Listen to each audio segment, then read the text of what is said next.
তোমার অতিপরা পরিণী অভিবিয়া করেনি প্রতি অনু উপদূর সুনিরপি শ্বশুর অবপ্র অপঅধি উৎসম তোদাদি।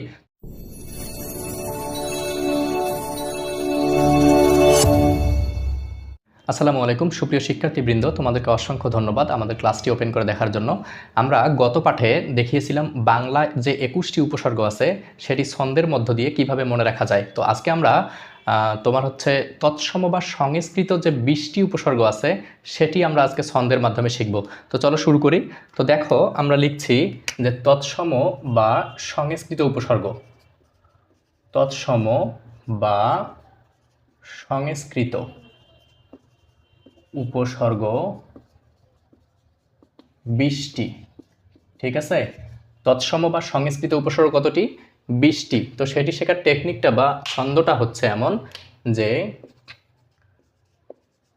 অতিপরা পরিণী, অতিপরা পরিণী, তারপরে হচ্ছে অভিবিয়া করেনি।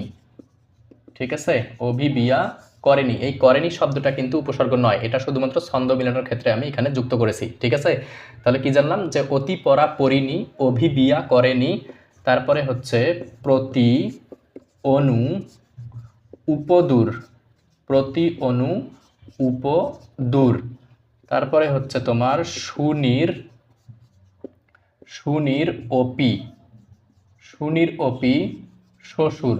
ঠিক আছে, এখানে শ্বশুর শব্দটি কিন্তু উপসর্গ নয়।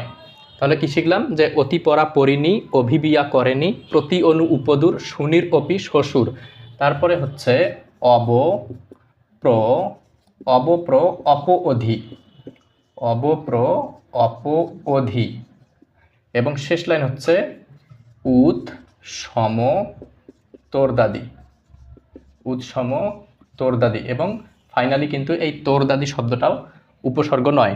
তো আমরা শিখলাম যে তোমার তৎসম বা সংস্কৃত উপসর্গ হচ্ছে 20টি, যার ছন্দ হচ্ছে এমন যে অতিপরা পরিণী অভিবিয়া করেনি প্রতি অনু উপদূর সুনির অপি শ্বশুর অবপ্র অপঅধি উৎসম তোরদাদি। তো তোমরা কিন্তু অবশ্যই এই ছন্দটি বারবার পড়বা এবং প্রয়োজনে খাতায় লিখবা, তাহলে কিন্তু খুব সুন্দরভাবে তোমরা মনে রাখতে পারবা। তো যেহেতু আমাদের গত এপিসোডে বাংলা উপসর্গ 21টি এবং আজকে তৎসম বা সংস্কৃত উপসর্গ 20টির আমরা ক্লাস করে ফেলছি, তো সেক্ষেত্রে এখন আমরা জানবো যে বাংলা উপসর্গ এবং তৎসম উপসর্গের মধ্যে 4টি উপসর্গ কিন্তু কমন রয়েছে, অর্থাৎ বাংলা উপসর্গেও এই 4টি উপসর্গ আছে এবং তৎসম বা সংস্কৃত উপসর্গেও কিন্তু এই 4টি উপসর্গ আছে। তো সেই উপসর্গগুলো কি কি? উপসর্গ 4টি হচ্ছে আ সু বি নি।